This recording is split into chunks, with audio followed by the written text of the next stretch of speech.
how at Scout24 you decided that it makes sense to build ML platform? What was the trigger? Who made this decision and why? So I think if I think back, if I remember correctly, we were in a technology transformation back then. And our CEO, his name is Richard, I've forgotten his last name, he's the CEO back then.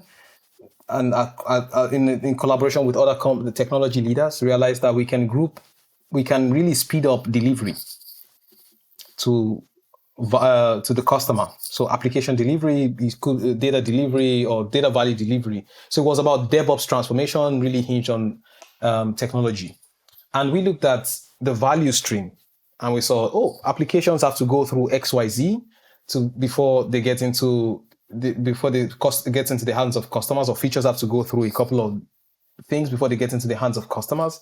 So how can we make that faster? So we started the application platform, and which was in purview for another team. The data platform was already there, and then we looked at, and then I think they looked at what other value capability do we deliver to our customers or suppliers, and there was data science in there, and we saw that at that point it was taking us a really long time to ship data science capabilities into the hands of customers.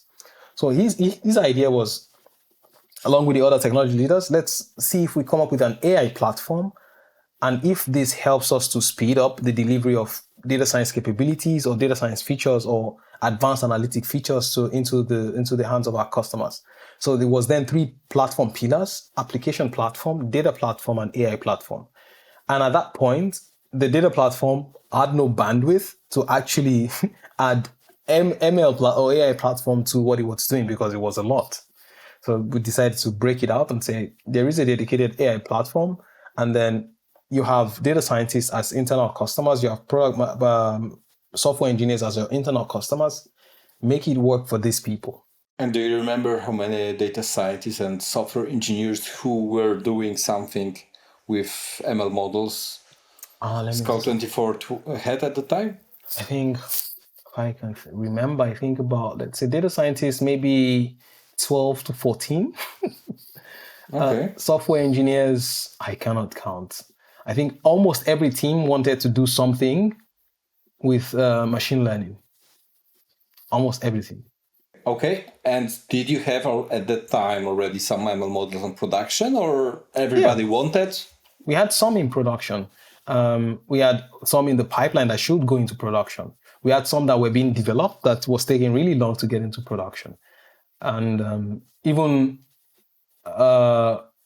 not even the ML models alone, even the experience for the data scientists or for the software engineers who wanted to build machine learning models needed to be simplified. And those were the things that we saw and then said, let's build this and make this possible. And you were at this project from the very beginning, or you joined late? I was from the very beginning. So I understand the CEO or CTO decided, let's create a platform to speed up the delivery of data solutions to your end users, but it is still pretty vague. Like, it is objective, right? It doesn't have 10 KPIs. How did you start? Like, what was the next step? What was your initial team? You are the leader, technical product manager, so I guess a leader of the team. What were the first 3-6 months? Where was the focus? Yeah, I think for me, the first 3-6 months, because we had a very short time to really show that this was a viable investment. I think the first 2 months was more really figuring out the problems that we wanted to solve. So there is a mission, there is a vision, but what does that mean on the day-to-day basis? What does that mean from let's say, a strategy standpoint? And that's why I said we ran a couple of surveys, which is, I recommend the book for any technical product manager. It's Outcome-Driven Innovation. It's very, very simple book to read. I will write it down. I will read it. And then we ran a couple of surveys with the personas that we believe we wanted to target. and then ran some statistics on top of those surveys to figure out what is the most pressing problem given this mission. What is the most pressing problem that the personas that we wanted to target really wanted us to solve for? And that was why I mentioned that the knowledge, the ease of training, the ease of deployment was the first three. And that was how it started. We had three engineers, but one of them was working half the time on another initiative. So we had 2.5 engineers.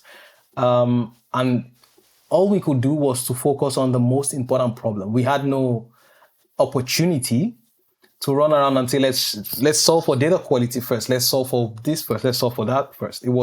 We needed to make sure that we're solving the right problem at every point in time. But the very first problem you mentioned, as far as I remember, was knowledge. So maybe at the time there were no Coursera MLOps course. Yeah, so it was more knowledge that was really, really tailored to the problems that we had internally. So we had to create tutorials, step-by-step tutorials, and then we're already on AWS, so it's SageMaker that showed how to deploy a model on SageMaker for a specific use case for Scout 24, which was Auto Scout and Emo Scout back then, was specific to those use cases. And then once we had those, we had the workshops. It was about 2 hours or 3 hours after creating those content. It was the workshop. And then in those workshops, I then used it, or along with the team, used it to learn the problems that people had in training and deploying. So in deploying, it went from you can train with a notebook. In deployment, you can just SageMaker endpoint.deploy, but then you had to have a REST API because that's how people think about, I have an API to my model. And then we walk through that to see what are the difficulties people experienced during deploying. We also used the workshop as a learning environment for us. And we saw that when people were trying to deploy, it had one or two difficulties. So we also took that along with the engineers and sat together, drafted some user story mapping technique, and then figured out what we needed to solve to make it happen. And in maybe I think on a weekly basis, I sat with different data scientists, because I also had to juggle between Munich and Berlin. I sat with different data scientists to actually walk through how they run their day-to-day experience. So I will sit with them can you walk me through how you start your day? And I noticed that some of them were starting the notebook server or an EC2 instance and taking a bit of time. They will go back and come back and do a lot of installation. And I went back to the engineers and said, this is what I learned. What we should do is to simplify this experience. So what we then did was to create a CLI tool, and that says AI Platform Start Notebook. And that would wrap around all possible libraries that the data scientists might need and starting a SageMaker notebook, and it was readily available in 2 minutes. Previously, they used to start the EC2 instance with the libraries installed and all that stuff in about 8 minutes. So we went from 8 minutes to 2 minutes. And what we then did was within the SageMaker notebook instance, because we didn't have SageMaker Studio back then, we installed the Scout 24 specific tutorials. So if you go to the SageMaker notebook, there's a specific tab that says examples, and you will see SageMaker examples. In there, we also inserted Scout 24 specific examples. So anyone starting the notebook and going through the documentation can already go. It's not like the example existed somewhere else. You can go in that SageMaker experience and still see the examples that are really specific to HRS. And then we released, I think, a couple of CloudFormation templates with regards to model deployment, where it comes out with authentication, authorization, which data scientists don't really want to think about. All they have to do is put the endpoint name, and it deploys an AWS SAM serverless API. It comes with authorization, Auth2 authentication out of the box, and the API is already secure. Your model is secure. You can make an inference request and you get back a response with the auth token. And you don't have to think about how authentication works.